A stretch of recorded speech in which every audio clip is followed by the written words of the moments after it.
And we're back. We got Kenny Ken in the building. Arsenal are in action. He's saying, my guy, got a smile on your Yeah. face. Well, it's smart. Well, it's getting closer. The thing that we've made for a long time, like the football season, it's getting closer. Something. I'll tell you one thing. I don't know about you, but as a content creator, as me as a match goer, I think the season's gone. I think the mid-season break's gone really quickly. It's I like, said the same thing a few moments ago when I was just streaming. Exactly. you know what I Feels mean? like we blinked.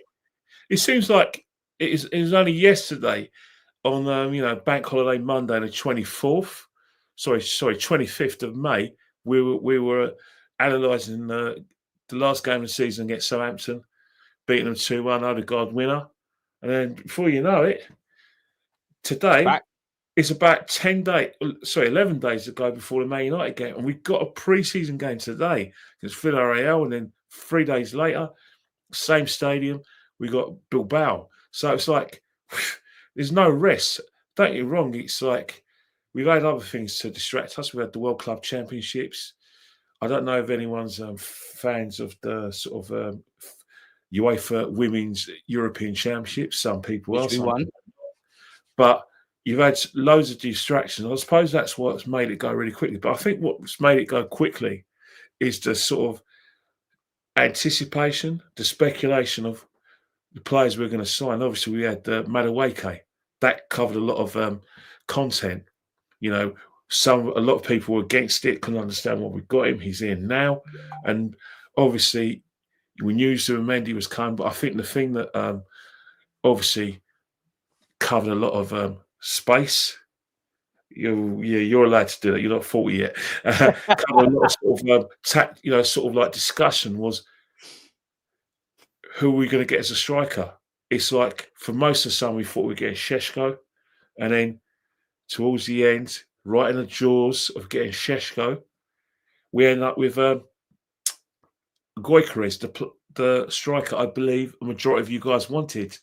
So it's like snatched. I think when you've got all of that speculation with all these other distractions, but the actual Arsenal speculation, I think that's what made it go really quickly. The fact that we didn't just sleep and think, oh, there's nothing to do. We really, really had loads of content to go through. And most of it obviously is, transfer speculation. And it's going to even get more intense because as of next Sunday, the 17th, we're going to have, trust me, wall-to-wall content. You're going to be the busiest man you've ever been next season. I promise you. DG. Why is that? For those who don't know what you're referring to, why you're going to be the busiest man is because of the sort of scrutiny that Arsenal Football Club is going to be under from its own fans, stakeholders, and also the scrutiny from other social media content creators who are Man United fans but don't go under the umbrella of their clubs, but they just talk about football in general. And then you've got Sky Sports, TNT, any station that covers football. Arsenal's going to be the most watched club. Don't get me wrong. Liverpool are the champions. Man City are the team of the sort of team of the moment because of what they've won.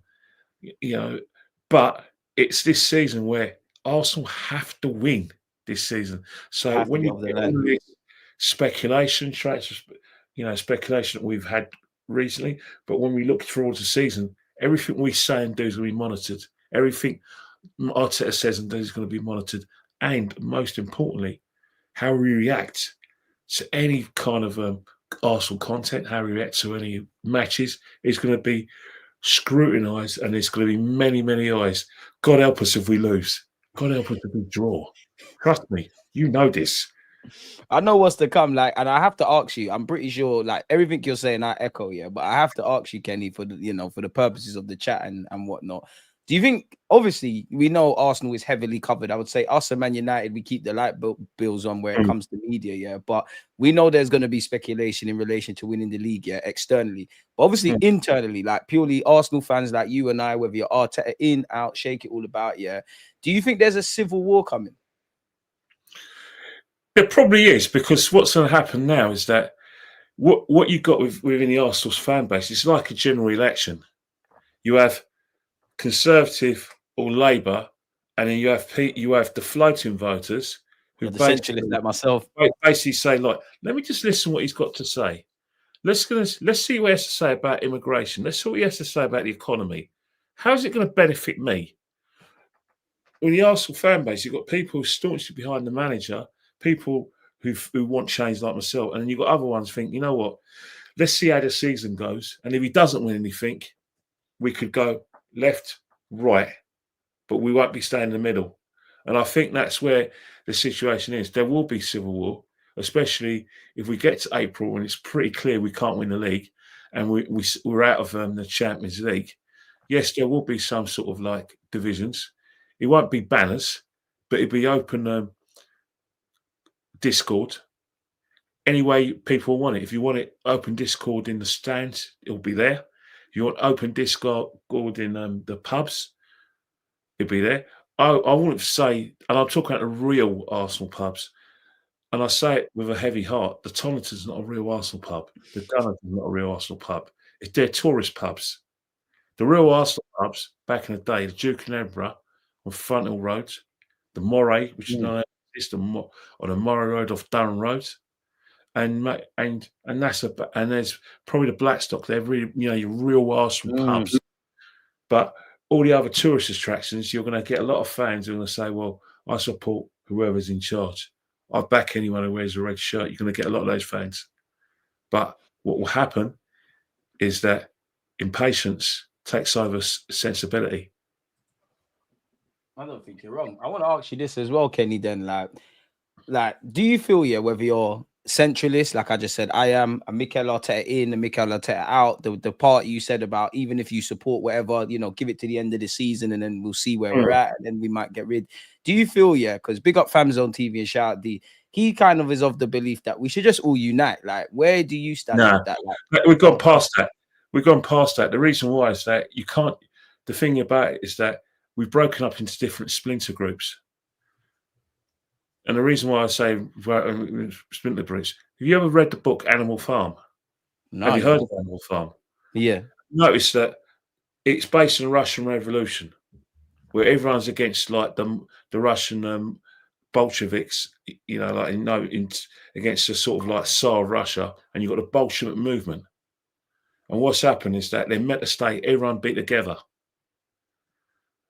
What we're having now with Arsenal is that ideally you want everyone to stick together and all back the club, but you can't, because simple reasons that certain people who are fans are content creators.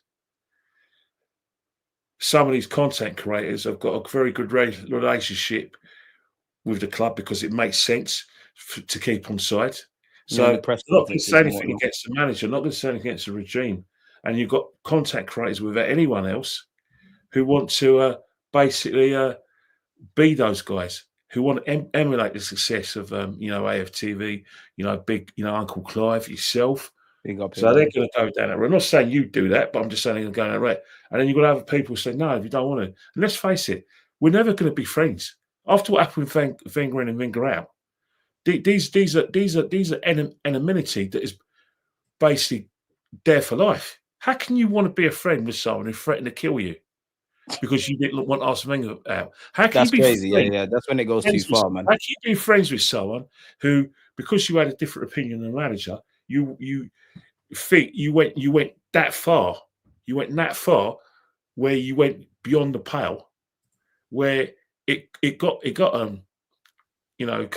personal. It's never going to happen. So the genie's out of the bottle. When you've got social media where everyone's got a viewpoint and it's public and it's documented and it's not going to go away, no matter how much you try to delete it, you can't be friends. It's every man for himself. Everyone wants their 15 minutes now. How can you be friends when everyone wants their 15 minutes? And then you've got Arsenal, you've got people who are going to stamp on each other to get that name and the lights. Friends don't do that to each other. Comrades don't do that to each other. You can't, social media has killed the idea of mateship or kinsmanship, on camaraderie. It has. It's created a very me, look at me attitude. Like you're a superstar as much as the players. That's how I feel, anyways. 150%. Which is sad, man. So, do you ever think then, Because obviously no one's gonna I believe everyone's allowed the right to opinion in it. And that's why like I have a lot of different people on my channel, because I think I don't know about anyone else, but it reflects my life. Like whether it's friends, family, as you said, at the pub, whatever have you, no one thinks alike. And it's not that anyone's right or wrong. I don't believe in like if I'm the most negative person where Arsenal's concerned, or if I'm the most positive person where Arsenal's concerned, I don't necessarily believe in surrounding myself through that. I might disagree with someone who completely disagrees with me, like me and you with Martinelli, for example. But you say things that I'm like, okay, that kind of makes sense. Do you ever think there'll be unity? Like, do you still think it will be like this if we win the Premier League? Like, for example. Okay, look, let me tell you something out today. Winning brings positivity. You know, if you win and you score a goal, you don't know the person you're hugging. Trust me, it's a person who's been tweeting you his obscenities. You know, winning does bring success. We do fall in love with each other again because we all come under the same umbrella until we start losing again, as you well know. Yeah. But I think what it is right now, don't try and get people to unite when it's just a waste of time. Everyone's got their own support experience. You can't, by telling people to unite, you want everyone to support the club in the same way. And I don't think that's fair. It's not fair on you, right either. Content creators. It's not fair on the panel as individuals. Every man and woman's free to say what they want, as long as individuals who have their own sort of like support for a certain player, have their own sort of opinions of whether the player is world class, and most importantly, they have their own sort of opinion on what approach we should take. I don't think it's fair to do that. I think people ask for that. Either they're genuine and they just want everyone to be friends, or they're not genuine and they want everyone to just follow the party line, whatever that is. I can't disagree with that. You mentioned something, and I can't remember exactly what you said, but you mentioned something in relation to Mikel Arteta and us knowing we've got a job to do in it, and you set it up nicely because the first time I can actually show you, and I'll read it out for you and everybody tuned in. Arteta said in his press conference today, "We know what our targets are and what we want to achieve this season. There's a big belief in our ability to achieve that. We've been very, very close the last few seasons, and the whole team is going to determine whether we achieve that or not. But at the same time, we have to make sure that we don't lose sight of what we have to do on a daily basis to get to the levels that we want. We have to set the demands that we want within this goal, because that's the most important thing. The internal demands have to always exceed any external demand. That's what we are trying to achieve every single day." What do you make of that? Well, he's right. He says that, but he did say that something similar to that after we fell short in the end of the 23-24 season. You know, and that's the situation. He, you know, all intents and purposes, he is determined for the club to win something big. But I think what he's trying to say is that this is actually a message for within his football team.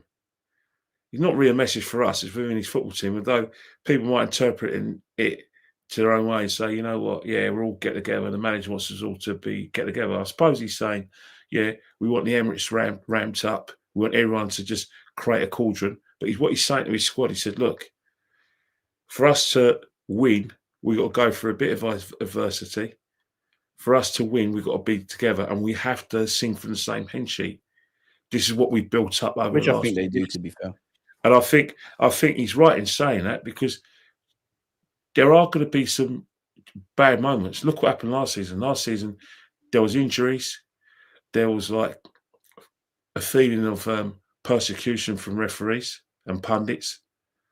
And what's happened is that there was a lack of confidence, because for the first time we weren't able to impose our style on the opposition, and we were dropping points.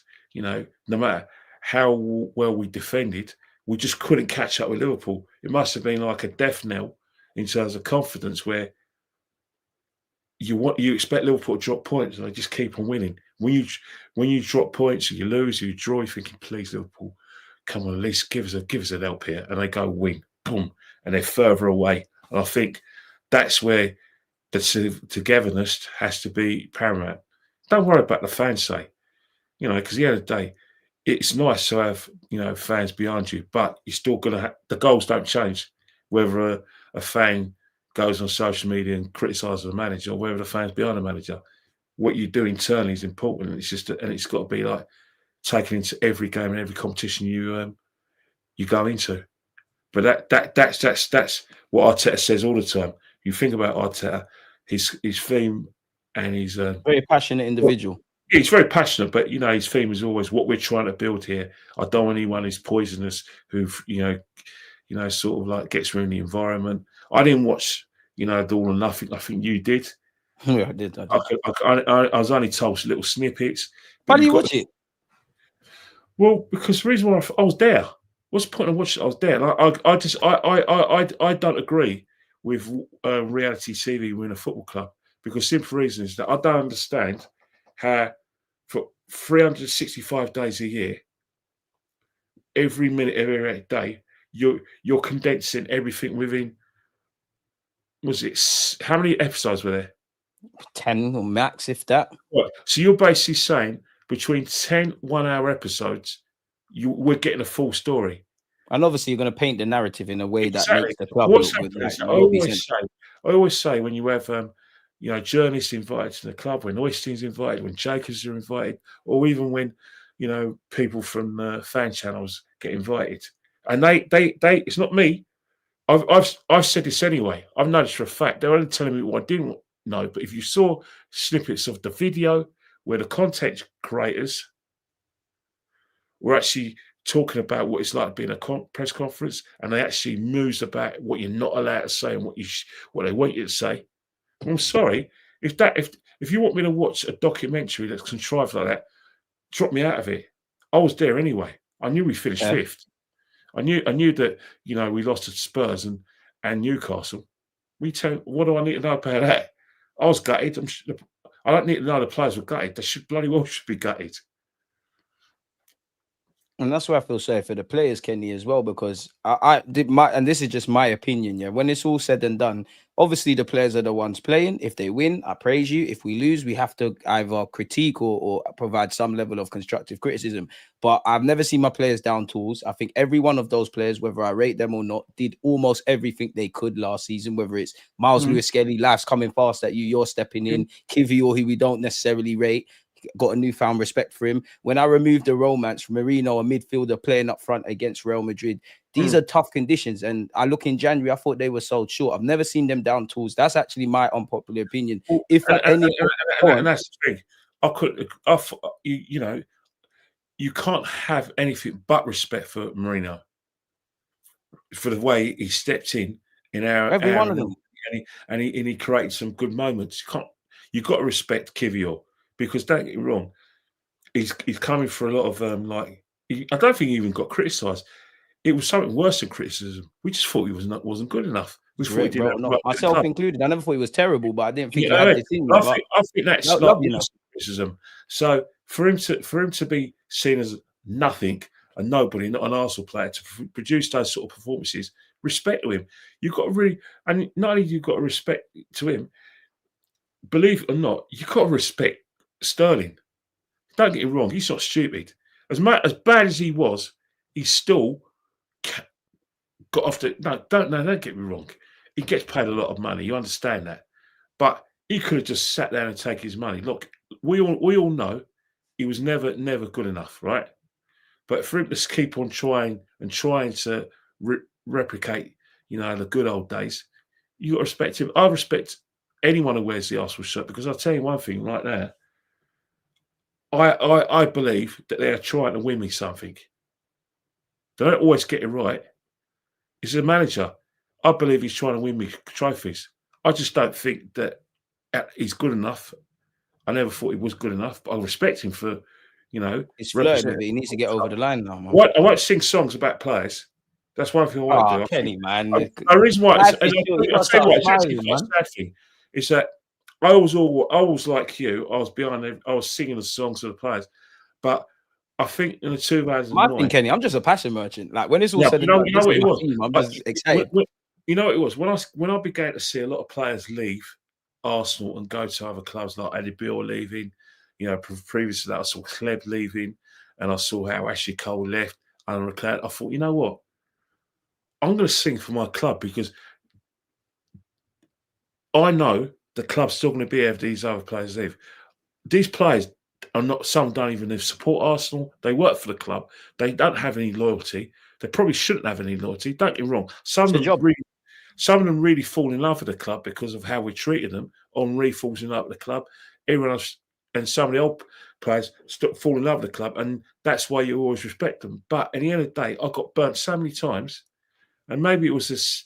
It was after this 07-08 season where we got close to winning the league, and then before we knew it, players just left us when we were just about to make progress. I thought, you know what? I've seen too many players engineering moves, stuff them. I'm never singing their names. I'll sing for the club. And I think that's what it was. It wasn't me just thinking, oh, why sing for them? No, I was like you. I was always singing their names until I saw too many players engineering moves during the Emirates team. And don't get me wrong, the right thing for them to do because we weren't successful, but it still hurt how they left the club. Some of these players treated the club like a used towel. And when I see one player do it, and I see about two more do it, that's it. I'm out. I'm not singing your players' names ever again. Not even Lewis Skelly and Bukayo Saka. I'm not going to sing their names because the club comes first. Because at the end of the day, no player is immune because it works both ways. Don't get me wrong. I've seen clubs treat players like dirt, so I don't blame them for doing it. I've seen loads of clubs do it. You've seen it. You've seen it happen with your very own eyes, not just at Arsenal but other clubs. The other day, De Zerbi at Marseille with someone. That's why I'm not singing for them. I know everything about it. The players do that as well. But how am I going to sing players' names when, at the end of the day, they could do an Aubameyang? Everyone idolises Aubameyang, but what people didn't realise is that the guy, the season that we won the FA Cup, he was trying to engineer a move to Chelsea, and he was still trying to engineer a move to Chelsea before he signed a contract. Is he loyal? Or is he just an employee?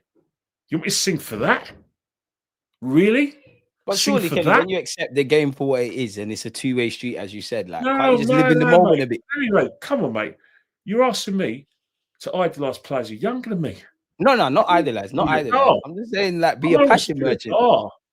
Nah, not idolise. They're not on, like, I don't care how much money they got, where they are in the game. We're all human. We're all going to be 6 foot under. I think, look, let me tell you something now. I love Arsenal so much. I love this club with everything I've got. If I see the club being used by a dirty tail by managers or players, I'm going to think, right, I've had enough of this. I'm going to put it's a club for me. And that's the thing. I've got no problem calling it. Mesut Ozil didn't really want to be here towards the end, but he took the money. Alexis Sanchez, as great a player he was towards in his last season, he was showing examples of disloyalty. And I know it for a fact that he was entering into Man City. And the reason why he wanted to come back is because he realised that he didn't want to work on under Mourinho. It wasn't nothing to do with Man United being a centre of non-excellence. It's because he had to work hard. Whilst at Arsenal, he's the main man. He had Wenger putting his arm around him. He goes, "Oh, you're right, mate. Yeah. Just go out and play." Mourinho, I know, I want you to track back. I want you to do this and that. That's the thing. These players, a lot of players, I'm telling you guys categorically, a lot of you guys who idolise some of these players, if I was to tell you what they really think of the club and how they treat the club, you'd be surprised.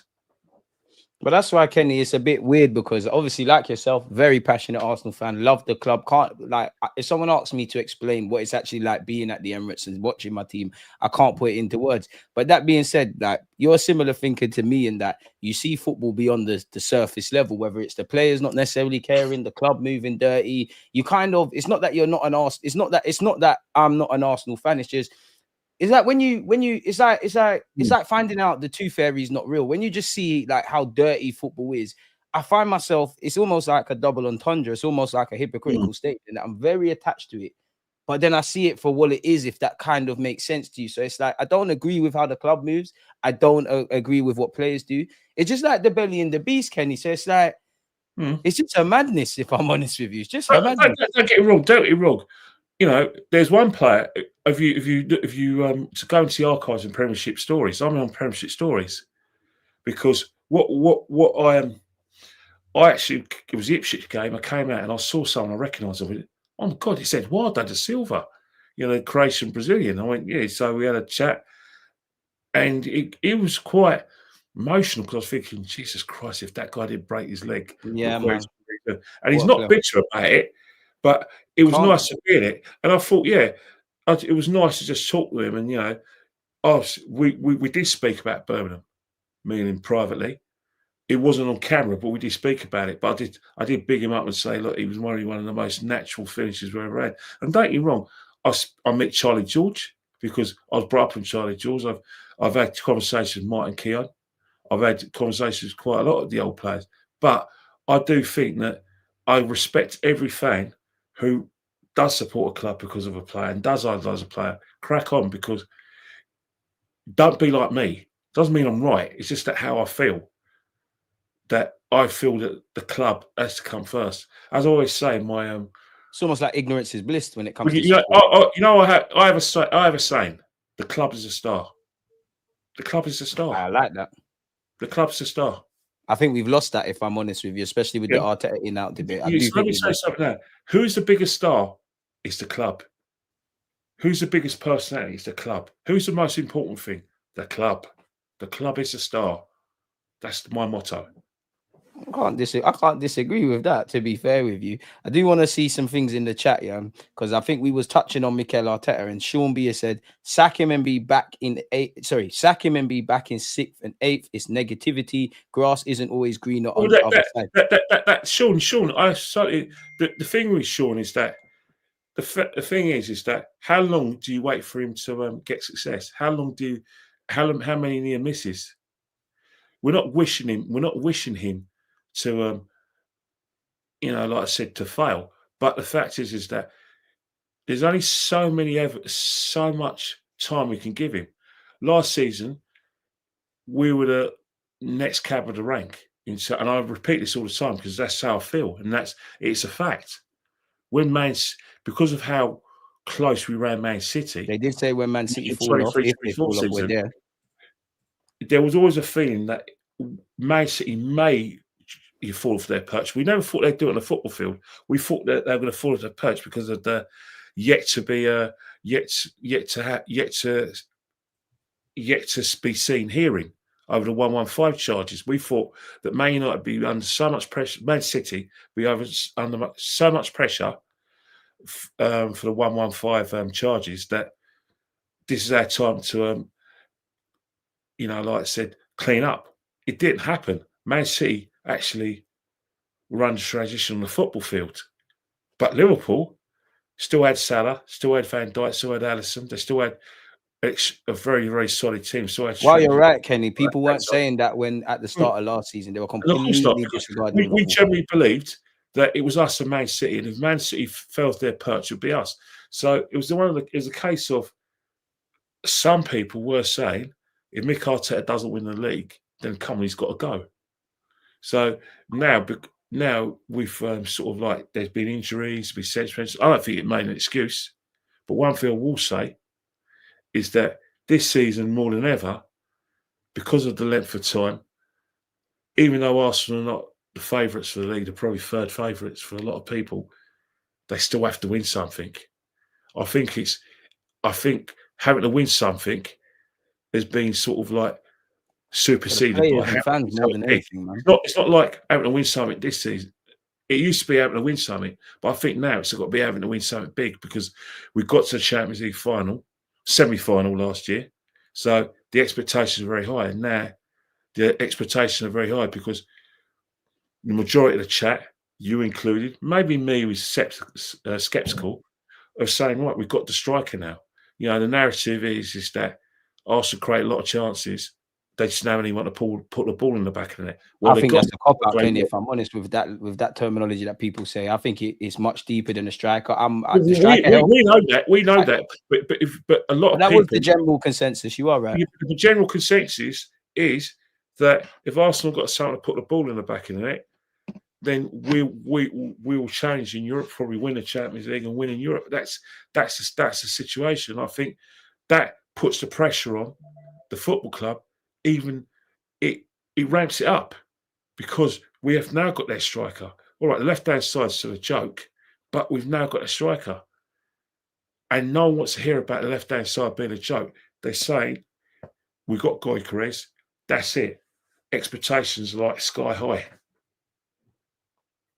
There's a tactical element. There's a less sexy element. I know, especially in the transfer window, where including myself, everyone wants new signings and that. No one really. Well, I disagree a bit because people are quite tired of the left-hand side. But the whole, I always say, yeah, when it comes to improving for next season in general, in the summer, right?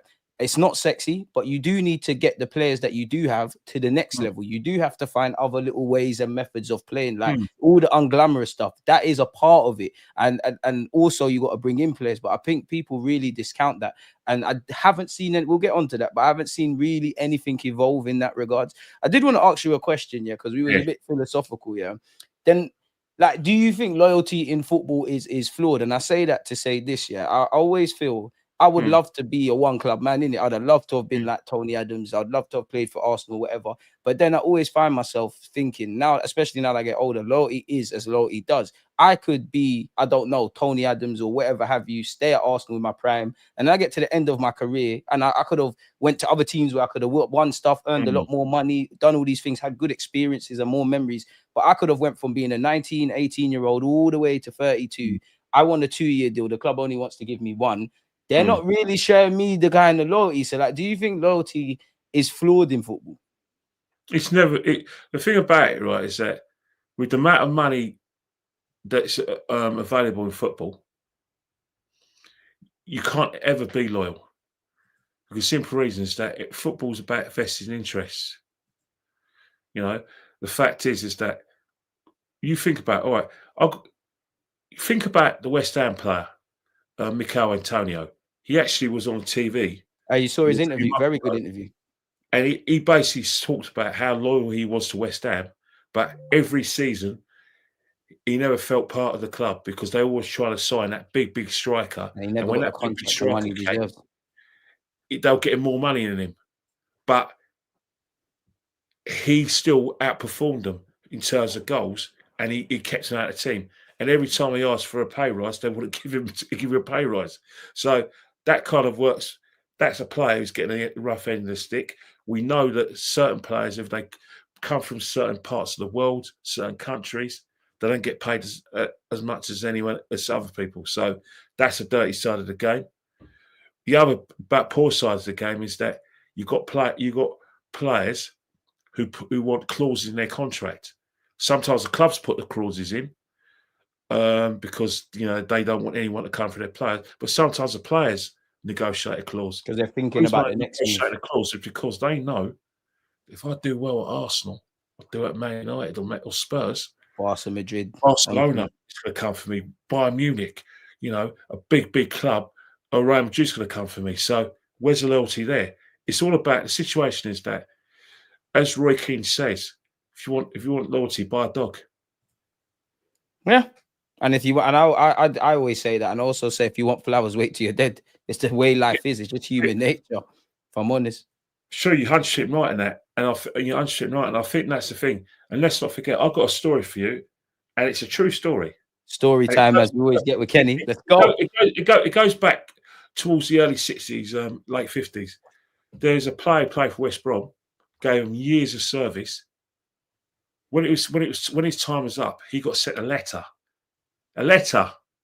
saying his services be dispensed with. No testimonial. We got a letter saying his services would be dispensed with, and that was it.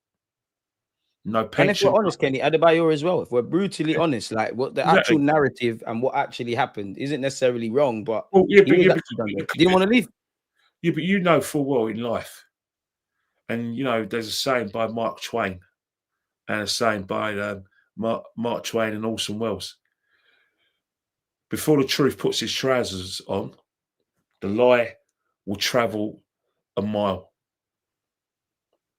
And that's why humans are messed, and that's just the fault of society, really and truly. Because most people don't like the truth. They like lying is sexy. With that Adebayor, the narrative Arsenal Football Club's spread was that we got him out because of missed performances, he was disloyal, was doing this and that he stole the players' boots, that players normally give to charity, and he took it to Nigeria and Togo. But in reality, Arsene Wenger told him, if you don't do one, you're going to play in the reserves. We want the money. Because we need to pay off a stadium. Yeah. So that's the thing. You never get the full story. Roy Keane, you know, if you saw Roy Keane from Man United, you would have thought him and Ferguson were friends. But when Roy Keane, you know, Ferguson used to let Roy Keane do basically slag off his teammates, slag off the fans, because Roy Keane was useful to him. Roy Keane got to 34. You're useless. And he's kind of lost that yard. All the things that annoyed many people began to annoy Sir Alex Ferguson. Bit of coincidence in it. Where's loyalty to him? He's right. There is not loyalty in football, and that's the thing. You know, Alex Ferguson is the most ruthless manager ever. If he didn't need you, he'd dump you. Sometimes even Wenger did it, and I think that's what football's about. Football is a game where you got to be cruel to be kind. Loyalty. You can't have loyalty when there's so much money in it. It's like Hollywood. You can only have loyalty as long as it's convenient. If I'm brutally honest, it's like look Hollywood. At Tierney, rightly or wrongly. If your film don't break box office records and it flops, they're going to take you to the Frank Boff, aren't they? And that's the thing with football. You know, when money's involved, there's no friends. There's only enemies. They might smile with you and do all of that. That's in all aspects of football. Content creation, the media, actual football, everything. Everything is ruthless out here. It's mad. What do you say to this, Kenny? Because I see some comments like this. Some of you think Arsenal is bigger than what it actually is. I'd less said that we're a massive club. We're the biggest in the world as far as I'm concerned. But some of you think Arsenal is bigger than what it actually is. A top 4 finish is actually good. Sacking Teta for second finish is so delusional. I don't know if this is trolling, but where are you at with that? No, he's not trolling. But you've got to respect what he says, because he's only ever seen Arsenal Football Club during the Emirates era. Maybe to the diet and last year at Highbury, where he's seen Chelsea win 2 Champions Leagues. He's seen Liverpool win the Champions League. He's seen Man City win the Champions League. He's seen Man United win another Champions League, and he's seen dominance from Man City, and he's seen money clubs dominate football, and he's seen Liverpool and Man City, you know, basically take turns win the league, but whenever Man City fall by the wayside, Liverpool win the league. So he's entitled to say that. But I'm telling you right now, he couldn't be more wrong, because we're still a bigger club than Man City and Chelsea. We're the 3rd biggest club in the country. And trying to say that, we won 13 league titles, 14 FA Cups, we won 2 League Cups. In terms of like history and heritage, we're the biggest club. So I don't. So if he chooses, and Arteta don't follow that sentiment as well. If he chooses like lower ambitions, I don't agree with him, because he's right. He couldn't be more wrong. And I'm not going to slag him off for saying he don't know his history. But what I will say to him is go and look at our history, because we are the 3rd biggest club in the country. So the expectations should be high. Let's kind of segue it to Liverpool. Liverpool went 30 years without winning the league championship. But But their fans still demanded they win the league every year. Their fans still demanded they win the Champions League every year, because Liverpool back in the 70s and 80s were built on that. Arsenal back in the 30s were built on winning total domination. You know, we've had probably too many gaps in our history of winning trophies and winning titles. For a big club like us, it's not good enough. We've never, in my lifetime, we ain't retained. And I think that's where he's alluding to. He's looked at the history, he's seen the gaps. But it doesn't mean we're not a big club. Tottenham are a massive club. No, less than that. No, they're not, Kenny. Less than that. I'm not bigging them up. This is not Tottenham Arsenal rivalry. This is the fact they're a massive club. I'll tell you why they're a massive club, because they won the bloody Europa League. You say only Europa League, but guess this: how many people did they mobilise to celebrate winning that? No, I can't lie. They were out in full force. Imagine if they won the Champions League. The amount of people mobilised. Now, when Chelsea wins stuff like that, they can't mobilise that many fans. They won Champions Leagues and FA Cups, but they can't mobilise that amount of people in around the Fulham Broadway like the Spurs fans mobilised them down Tottenham High Road. I saw it with my own eyes. So did you. All the way, well, to be fair, all the way from Wolverhampton Cross and Edmonton, all the way down. If I'm honest with you, so tell me that's not a big club. It's not a big club. I'm prideful. Fuck that. can't bring myself to say it, man. I can't get it. But you are right in that regards, man. You are right. Ian Wright potentially got done there. And even that, as much as we're thinking about the club, yeah, I know people don't want to say it, but I'm only 30. I can remember vividly Fabregas always angling for a move, or Patrick Vieira, one of the best examples, always angling for a move, or Steven Gerrard once tried to leave, or Rooney tried to leave Man United. I'm not criticizing the team, but everyone's loyal until it's not convenient. This is just the game and the world we live in. And unfortunately, that's it. That's how football is. Football's always like that. Let's get it right. Maybe we're not loyal. You know, we always want the team freshened up, don't we? We want to see it fresh up. We want new players in. Maybe we're not loyal. But the fact I'm loyal. I don't want to. You're the one that wants Martinelli gone. I'm loyal, Kenny. I'm loyal, Kenny. But the fact is that it's about performance. It's about standards and about meeting those sort of standards and taking his game to the next level. It's never been personal against him. Never will be personal. It's just that I want the best for Arsenal Football Club. Doesn't mean that because my best is the same as your best. It's just I don't think Martinelli is going to. I'm playing with the Martinelli those standards, and I think there's no point in keeping him when we could, like I said, I want to say freshen up in that area, improve in that area, go to a next level in that area. That's just football speak. I don't have anything personal against any player. They haven't done to me nothing. I'm not their friend. I don't, the modern players, I'll leave them alone. I won't go up to them and ask them for an autograph. I'll leave them alone because all I want from them is to play football. When they leave the ground, that's their time and their families. They're probably scared of you, man. I remember seeing you sitting outside the media thinking, I wouldn't want to be on this guy's bad side. It's their time with the families. I saw Miles Lewis scared with his mum. I didn't go up to him and ask for a picture because it's their family time. Leave them. It's their time, and it can never be personal. Never personal. The only person I've got, the only time it's probably been personal, I wasn't happy with Cesc Fabregas saying he left the club. Because I think if you use their club like a dirty towel or foot mat, then it is personal. It's personal. I think that Arsene Wenger, for a lot of people, they see him as God, but for the way he left the club, the state he left it in, yeah, that's personal as well because he hurt my club. He hurt my football club by not leaving and leaving it in a poor state. He hurt my club. He did overstay his welcome, but you can't say Wenger left us. Him overstaying his welcome hurt my football club. Yeah, it did, but Haaland's booming, financially prudent. Like, yeah, that's not all down to him. We're spending mad money. That's not all down to him. But he's a significant force. What I don't understand, right, is that the people. He was collateral for us to get that loan as well. I hear what you're saying. But what I don't understand, right, the people that big up Arteta, right? No, he didn't make the club. There's a person called D. There's a person called Herbert Chapman. Then after that was a guy. I don't know. You're going too far with that. In between that, there was a guy called Bertie Mee who won a double. But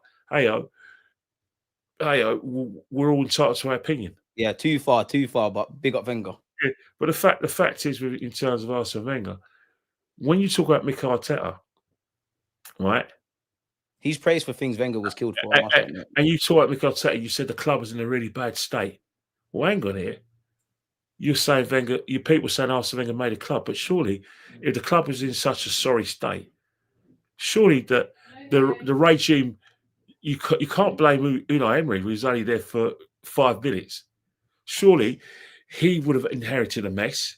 He wasn't able to get given a chance to sort out that mess, and it was still a mess after he left. Surely the guy that's credited with improving the mess was a mess that was left by Monsieur Wenger, unless his twin brother was the one who left the mess. Make it make sense. I mean, you could say the same with David Dean to a slight degree. I think two big things with Wenger. And again, like as much as Wenger loved Arsenal and stuff, I've got to keep it honest. It is a relationship of convenience. There's times, a bit like Arteta, there's times at other clubs he could have got sacked. I feel Wenger's problem was he was too emotionally attached to football. Ferguson could detach from football. Ferguson did what you're supposed to do: quit while you're ahead, leave at the top. Wenger stayed long enough to become a villain, and I actually feel with Arsene Wenger, the very thing that made him succeed in this country led to his demise. And what I mean by that, Kenny, is obviously he came, get rid of Ketchup, the scouting, he was ahead of his time and all of that. And then towards the end, he didn't want to adapt. He didn't want to get the more physical players. He didn't want to deal with certain agents. Let's not forget one thing. You can say that Arsene Wenger built his club. Let's not forget he was sacked. He didn't resign. He was sacked. Arsene Wenger was sacked. Now you could, call me all sorts of adjectives and names and threaten. Let's say that respectful on this platform. Threaten to hit an old man with glasses because I said something you didn't like, which is really nice to hit an old middle-aged man with glasses. Yeah, that's neat. I mean, you could try hit Kenny, but it wouldn't be advisable. That's not fair. Do you think? I don't think that's fair. But the fact is, he was fired. He was fired, and that's a fact. He was fired. He didn't resign. He was fired with dignity. Personally, I think if you fire someone, right, you fire them. It doesn't matter whether you try to do it in a dignified manner. The fact is, sack is a sack. Fair? I'm not actually like a big dick to Adam. I'm just saying as it is, mate. That's what I'm here. I'm here to, say it doesn't mean I'm always right, but I'm not going to be what I'm not. Chat. I'm never going to be what I'm not. I don't have no ambitions to be a content creator like this great man that I'm with on 60k subscribers through hard work. I'm just basically saying as it is and saying what I've seen over the years. Not everything's factual, but the thing that is factual is that we've won 13 league titles or 14 FA Cups. And the thing is factual is that I've been a season ticket holder for most of my life. That's a fact. Everything else is up for debate. Exactly. And I don't know about anyone else, but they can say what they want about Kenny because I've actually seen some comments calling you positive, some negative. Sorry, Schema. No, he did not. He was fired. You can. Of course, how dare anyone sack Mr. Wenger? I get that, Schema, but he was fired. He was sacked. Yeah, but it weren't a sacking, though. It was like step down, save a bit of face. It's a sacking. A sacking. A sacking. I know, but come on, man. Right, a sacking. He wanted to stay, and they said he couldn't. What's that? Wenger needed saving from himself. I've always said you needed to leave in 2014 potentially when you beat Chelsea in the FA Cup. Wenger wanted to stay. The club said no. Said no, you're not. We want to go anywhere else. What does that constitute? Let's not. It's black and white where I come from. I'm from Finsbury Park. We say it is in Finsbury Park. I'm not here to, I don't want to be like a level-headed fan. I don't want to go on, the overlap. I don't want to go and talk sport. Even if you invited me, you can invite me, and maybe we can share a pizza. But I don't want to go on here with you. I just want to. So I got nothing to hide. I've got nothing to gain from saying what happened. Arsene Wenger got sacked. He got sacked. He's still a legend, man. He's still a legend, man. Still a legend, man. Some people see Aubameyang's a legend, but he still got told to get stuff, didn't he? People get sacked in things. The way the game goes, yeah. Everyone gets sacked. Just that. All right, I'll rephrase that. Most people, 99% of people get sacked, and then the other 1% leave when they know the sack's coming around the corner. Now, you can't fire me because I quit. Of that, can you? It's true. But there's only one Arsene Wenger, man. First to come in. There's no Pep and all them guys without him coming in. Let's not forget that George Graham won a lot of things for us. He got George Graham. Yeah, but you're saying that many people pushing for George Graham to get a statue. I mean, the fact that he won the league at Anfield against a mighty Liverpool is a statue. Legendary. He should have got a statue just for that. Legendary stuff. Let alone not the 91 winning the FA Cup and League Cup double, I believe that in 1987 when he won the Little's Cup, that actually started the pathway for Arsenal's success. Not just for George Graham, but I think it laid the pathway for Wenger. He left foundations for Arsene Wenger. 100%. Only at the time we didn't know it. But you think about the fulcrum of Arsene Wenger's early sides was the back four that was made by George. So I think what it is that I do think he should get some recognition. But in terms of like the situation in football is that when it comes to loyalty, there isn't any loyalty, is there? There's no such thing as loyalty in football.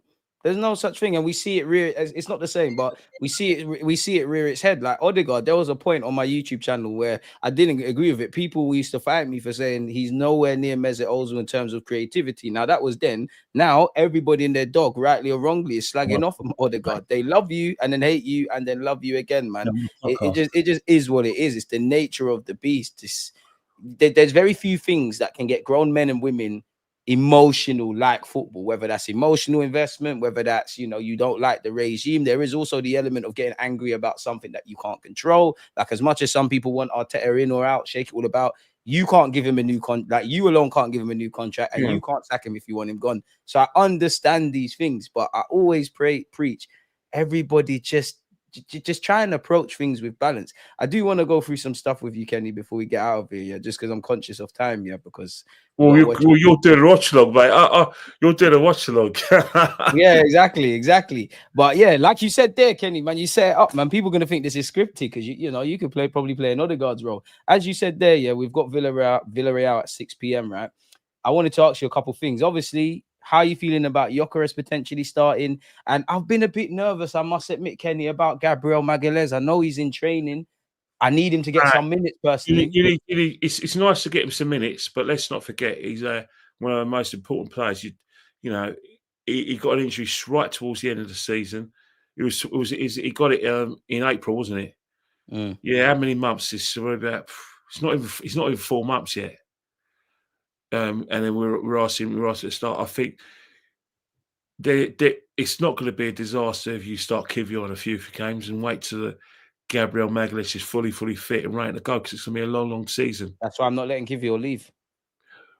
No, not at all. But we have bought Mascara, and we are buying Xhaka as well. So potentially we can let him leave. No, Kenny, we can't. Man. What I'm saying, I hear what you're saying. I think what you're saying is that you don't, because he's got some sort of experience. You don't want an experienced player to leave. Yeah, there's too much transition. I don't want to see effing about. However, we have bought 2 other centre halves. As much as you don't want the experienced player to go, we actually do have some sort of cover for Gabriel if Kivior does leave. But you want to start the season with a disjointed back four, or so, as good as these young G's could be, like, you're still adapting to the system and all of that kind of stuff. You got to remember one thing, right? The system doesn't change. The approach doesn't change. And what I mean by the approach doesn't change is that with it's not just the back four; it's how we shape up as a team. The back four gets a lot of protection from our midfield. Our fullbacks, we're the hardest team to overload. Now, that shows that we can still protect, a back four. It shows we can still, even if Kivior does leave, we're still going to be hard to break down. But he's still going to have to defend at some point. He's still definitely going to have to defend. But as I said, as we were saying before, you don't buy. Maybe it is time to sort of let Kivior go. We've got Mascara, we've got Xhaka coming. Maybe it's time for the new blood. I hear all of that, man, but again, there's too much transition already. I want to start the season with something close to a seasoned partnership. I have no doubt in these young players, but they're still learning. I don't really want to start the season with Saliba and a new guy. Bearing in mind, I don't know what Timber's saying as well. He's another one struggling. I want to ask you some things. SLD, you keep on talking about things that ain't going to happen. What's he saying? As I say, one thing, I love your approach, SLD. Asking, because you might get. When it comes to me, once I've dug my heels in, that's it.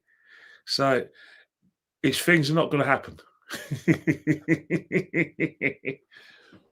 These guys, what do you make of Calafiori, man? Because I love him. If he can't stay fit, I think we might have to review his position. If I'm honest with you, he hasn't been pitching in training, and he's probably not in the matchday squad for today. Is this last chance saloon of sorts for Calafiori this year for you? Not really, because the thing is everyone assumes he's a left back. He's not a left back. He's a centre half. He's another player that potentially, if we keep him fit, who could play at centre half. If he's fully fit and he hasn't got any injuries, with Gabriel being out the side, left footer, he could play there if he's fit.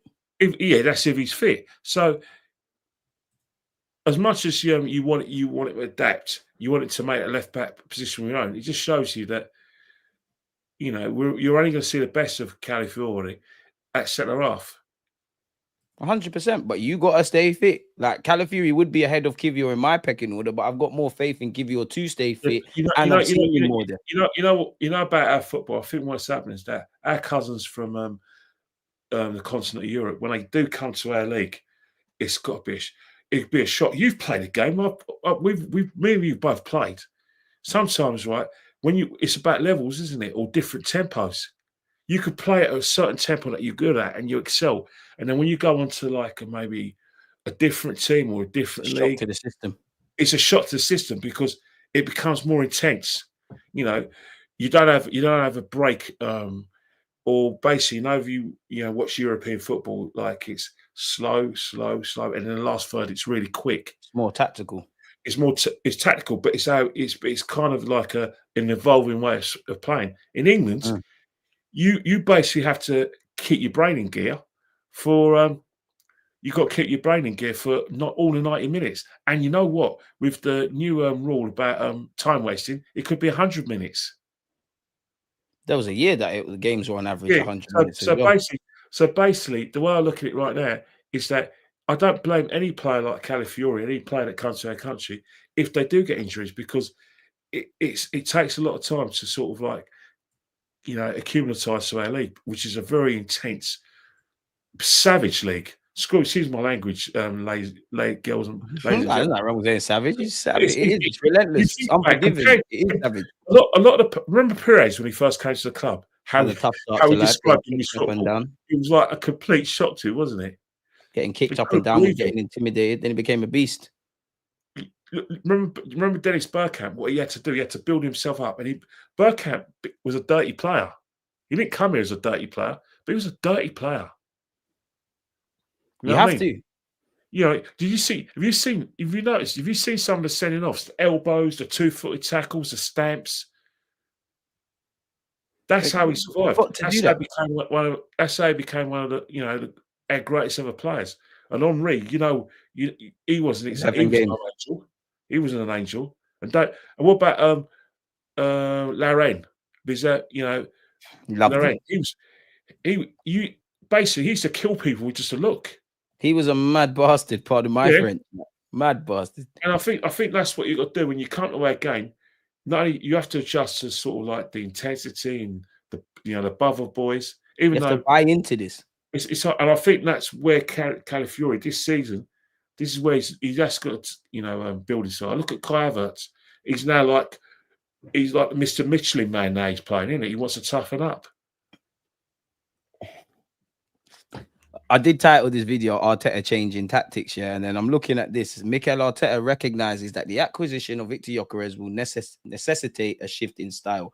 Arsenal need to be more direct, more vertical, and since the resumption of training in July, Arteta has begun implementing this change. And they've also said they've got confidence in Gyökeres' ability to psychologically handle leading the line for Arsenal. So what do you make of tactics potentially shifting in Mikel Arteta's mind? And if Gyökeres has the mindset for what's to come with the pressure and all that stuff, does it make you more confident this signing is going to bang? Well, I believe when I see it. Fair. I believe when I see it. And it's not a criticism on Mikel Arteta. It's just that one thing with Mikel Arteta is that it's off the ball. He's very strict with situations off the ball. He doesn't like to move the ball a bit quicker. He doesn't like a long pass. He likes everything to be short. His football is basically do not lose possession so we get outnumbered on the counter-attack. Sometimes when you try to play the ball quicker and you quicken the tempo, mistakes will happen. Defenses will make interceptions when the game's pretty fast because they're primed for that, and that's when you do have to overload. So he's. I think if he plays like we did in 22-23, and we don't, have the sort of like nightmare of the second half of the season when we conceded a lot of goals, I think that'd be perfect for Victor Gyökeres. I really do.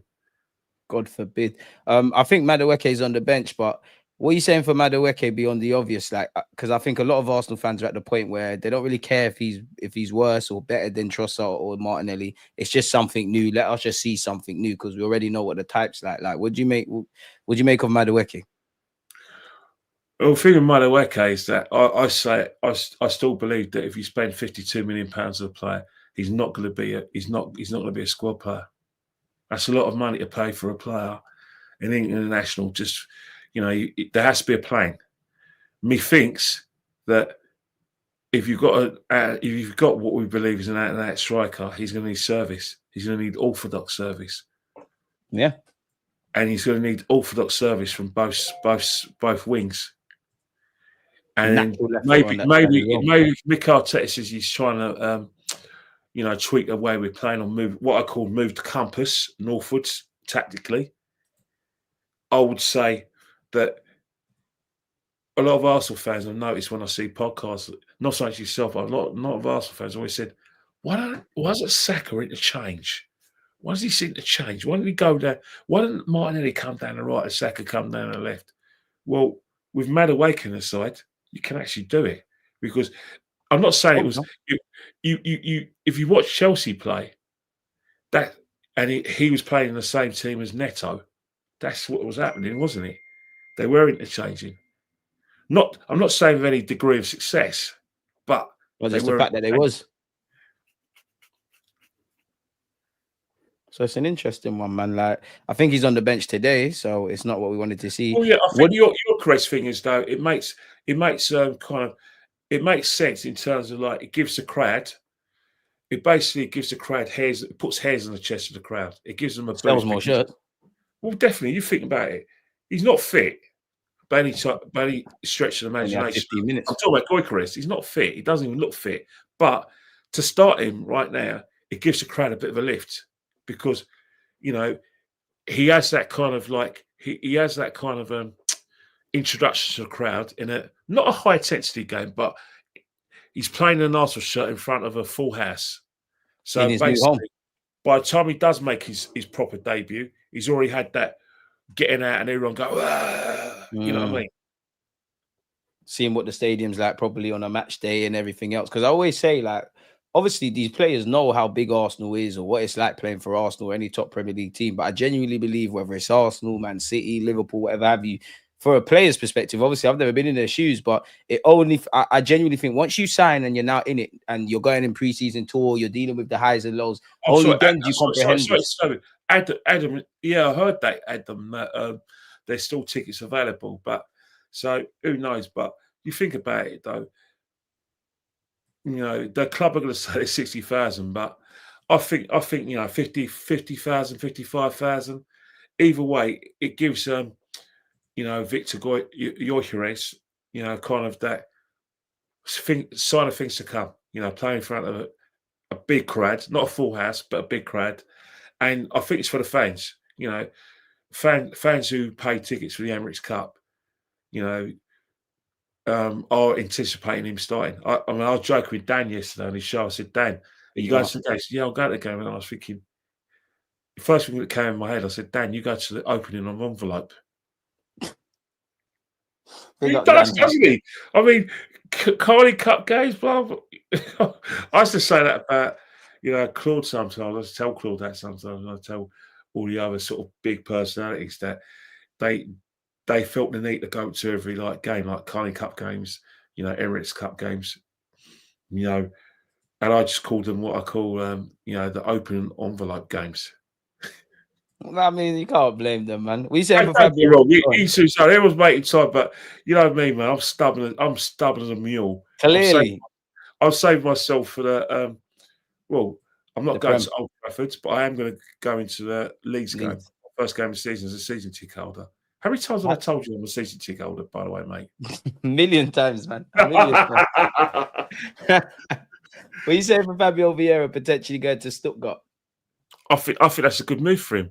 I do think that, if you notice, a lot of young players are going to the German league, because I think the pace of the German league is not as quick as the English league, but I think it does suit them. They do have more time on the ball, and You know, there's a lot of opportunities for a lot of young players. You only have to see that the British players have gone over there. You know, Joe Bellingham's gone to Stuttgart. Harvey Elliott might be going Leipzig. Harvey Elliott could be going to Leipzig. You know, Elise's playing at Bayern Munich. You know, Jude played down there, and obviously, let's not forget, Haaland was signed from Dortmund. Dortmund as well, yeah. And I think that's the thing. You know, it's a great league. It's a great league. It's a traditionally great league. Don't get me wrong. If you're probably going to say it's a bit of a farmers' league because Bayern Munich have got the biggest, best players. You know, biggest stadium, and seen Dortmund win the league once, Leverkusen the other. Other than that, it's all Bayern. And that's the thing. When Dortmund and Leverkusen win the league, it's two things that happen. Two things are factual. One, it's occasional, and two, Bayern Munich go and buy their best players. It's true. It's true, yeah, isn't it? Yeah. They tried to get Verts. Obviously, Liverpool. Remember when Leverkusen got to the Champions League final in 2002? Bayern Munich bought all their best players. Look at how Bayern Munich buy Dortmund's best players. You know, you can name. They could just slip off your tongue. That's what Bayern Munich do. In fact, when German clubs get into financial problems, Bayern Munich have lent a lot of have loaned money to some of these clubs. Like Dortmund were in financial trouble towards the early 2000s. It was Bayern Munich who gave them a loan to keep them afloat. That's an investment. That ain't a loan. That's a very, very cynical thing to say. It is, man, because if I'm buying all your players, yeah, I'll look after you because I know, do you remember? You see the little good number 10 you got? Remember when we saved you lot? Yeah. We're going to take him anyways, but yeah. It's very cynical, but it's true. The game's the game, Kenny, man. Apparently, a bid for Eze is imminent, but it all hinges on Fabio Vieira leaving. Now, I've gone through this before, but apparently Arsenal will submit a bid for Eze once the potential sale of Fabio Vieira to Stuttgart has progressed. Do you believe that, or where are you at with that? Well, the thing about it is that I think the Eze thing is going to be different. It's going to be a case of that. You've probably got to wait till like the last minute of the 11th hour on the 1st of September. Oh God, no! Because I think that's exactly what's happened. You know, that is one thing that is dependence. You know, there has to be situations where are we going to have to sell to get the player in? Who do we have to sell? Are we going to have enough money to balance the books? Will Crystal Palace sell? You know, Crystal Palace, are they going to get a replacement? Do they want to sell Eze after selling Alicia? Do they want to sell Eze as well as selling their captain Gahey, who is interested in Liverpool? It's one of those things where Crystal Palace hold all the cards. All of them. I mean, we've gone over Kivior, so I won't ask you for that. Do you reckon we need Jacquin? Or do you think it's a development signing like it's a Saliba thing? We're going to get injuries this season. Last season showed with the intensity of the games we're playing in the Champions League, injuries are going to befell us. So we've got to be prepared, and we've got to make sure we not only do we have numbers, but we have potential quality as well. Don't get me wrong. Did injuries really play a part in us winning nothing? I just think we just weren't good enough. Big factor, but it's a cop out to just blame that. Yeah, I think we just weren't good enough. But there were you want to prevent Mikel selecting players who don't play in their normal positions. You can get away with it only so long until you get found out. So he's saying for Rafael, there's been some rumours that we could go for him. Is he your cup of tea? See, that's the trouble with players like that. It's really hard to get players on left wing forwards who score goals. All the left wing forwards who's named in the lights, they don't score goals. Nico Williams, he's quick, but he doesn't score goals. This guy is brilliant. He's quick. He plays for Portugal, but he doesn't score goals. And I think in our league, especially with the intent, we believe Liverpool are going to be the highest goal scorers. We believe Man City have got goals. Goals are going to dictate how we challenge the league, and I think they win games. And they win games, but I don't know if they get enough goals. I hear people saying Lookman. I hear what you're saying, Samuel. And Lookman's an interesting one because Lookman has had his chances in English football. You know, he was at Fulham, he was at Everton as a kid, although he didn't really make it. He was at Leicester, but he's always played his best football in a slower league. He didn't pull up any cheese in Leipzig as well, to be fair. So Yeah. that might be, he's just finding his feet, and he's found his feet at Atalanta. You say that, but the league hasn't changed from when he left to go abroad. It hasn't changed. The intensity is still there. The pace is still there. But the thing about it is that with the sort of players you're asked to play in that thing, do they score goals? And that's the thing. I said yesterday on and it's not really in that position, but I said about someone asked me about Odegaard, in conjunction with Eze. I said with Odegaard is that this season he's under a lot of pressure, and that I said not quite tongue in cheek, but I actually meant it. I want 15 goals and 15 assists. It's not hard. That's what I want. That's what I want from my left forward. I want goals and assists. I think that's fair, because people keep talking about with Madueke the numbers, the underlying numbers, and I understand what they mean, take-ons, all that kind of crap. But I've literally, what you just said there is literally what I said today. Is that I can comprehend all of that, but we need goals. We need simply put, goals and assists. We need bagsmen. We need numbers, men. We've got two. We've got players that can chip in, but we've got two. We hope Gyökeres does his thing. Saka is the only one that's displayed it. Adam, I agree with you. What he did he had a fantastic season for Atalanta, and he's been fantastic, But I sometimes players play the best football in leagues. I mean, I'm not comparing him to to the situation in Napoli, but look at McTominay. For all the sets, he was surplus requirements at Man United, but he's killing it. He's singing. They must adore him over there. Chris Smalling was okay at Man United, but in Roma, he's singing. Sometimes some players are suited to a fast player. A lot of people think that Kobe Mainoo, I think is going to be a fantastic player, but maybe he's suited to a slow-paced league. There was a guy called John O'Kane, ex-Man United right-back. He had a point that sometimes some players are suited to league. Who's that young lad that was at Chelsea? They brought him from Rangers. He was at Brighton. What's his name again? Young lad. Billy Gilmore. He's another one that is fantastic on a ball, but he's gone to Napoli with his mate McTominay. They've shined, because I'm not saying for one point Lookman wouldn't be able to do bits in this country, because he has played it before and he was okay. I just think that it's probably a massive transition. But who knows, man?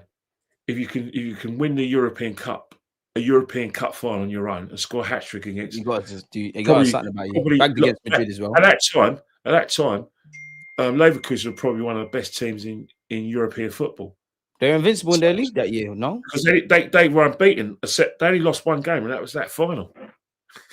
Yeah, see, that was that final. So maybe Adam, you got a point.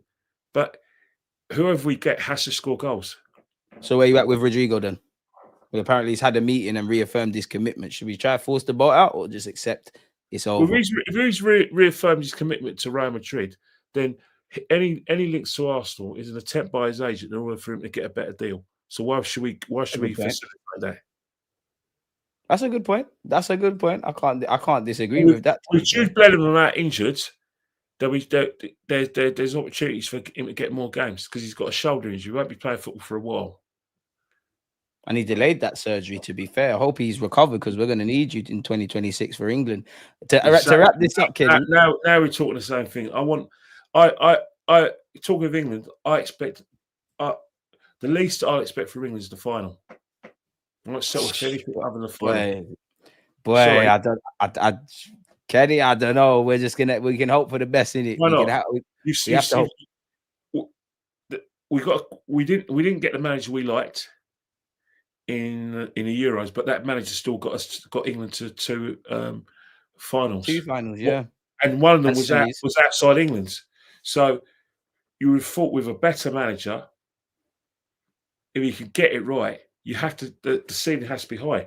I look at the international sides. Brazil they're not scaring no one. Colombia, Brazil 2026. Colombia are good, but don't sleep on Neymar and Brazil. Better. France are under transition. I think England should be better than them. Portugal have got the players, they've got the discipline, but England have got better players than them.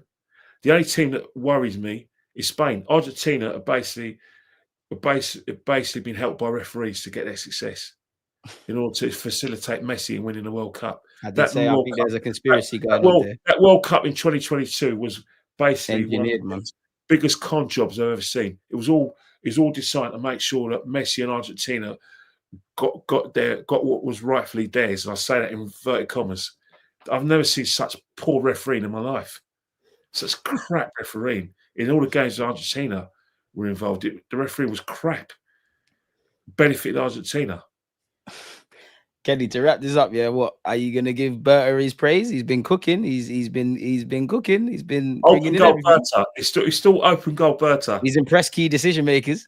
I never said SLD's playing a game. He's playing with me again, isn't it? But yeah, man, you always back debate, man, with him. To be fair, and he loves it when I do. He's a troll. I think Berta. I think his main job is play clear outs. I think that's where we need to see another aspect of his job. You know, we've seen two aspects of his job in terms of like getting Tommy Esso out of the club, saying no to Thomas Partey in terms of new contract. We've seen the players he's bought. I call it open goal signings. But now we've got to see. We've got to see what he can do because he's very dependent. One of the things we're not very good at is selling players and getting a good price for them. So this is where he's got. This is where. What's that word you guys like to use? Cook. Cook. Why do you use such strange words? Cook what? Cook steak, bacon. He's cooking everything. He's cooking everything, man. He's cooking everything. He's what Berta doing.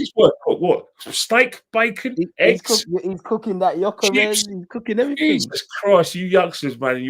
Your adjectives.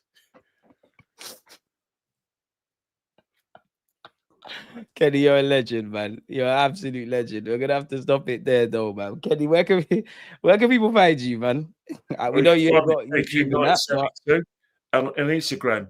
Who knows, man? Who knows? Maybe I. Well, last week when I bought the Spurs game from Arsenal Football Club, I couldn't get it. I paid a £5. I want my money back. But guess what?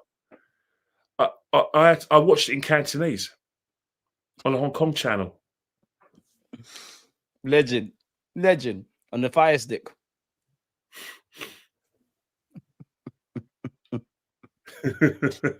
The silence is deafening, very, very deafening. Oh, sorry. Am I supposed to hear some illegal transaction there? No. We don't want anything that could be said in court, man. You know, it is what it is. I heard what you said, but I pretend I didn't want to hear what you said. You know what I mean? See, no evil, hear no evil. Hey, that was a good film, by the way. That was a very good film. To be fair with you, very good film, man. But Kenny, it's been amazing. I got to go and start off this live stream, people. Next week we will have DJB and Kenny. Again, Kenny, you've been a legend, man. Thanks for having me on. I've enjoyed it. And as I said before, you guys, you keep watching because you're going to be in for a ride this season. Trust me. And we'll be here. We will be here. Win, lose, draw. This word you like that this new word I've learned, cooking. It's going to be cooking. It's going to be hot. The kitchen is going to be hit. If you can't take the heat, don't come. You got to make sure you can stand the heat. Because I'll tell you one thing, right? The oven is going to be on maximum. The cooker's going to be a maximum. Can you handle it? I'll tell Berta, we trust, man. They got us, man. And on that note, people, Kenny, enjoy your evening. We're out, folks. Peace. See you soon. Come on.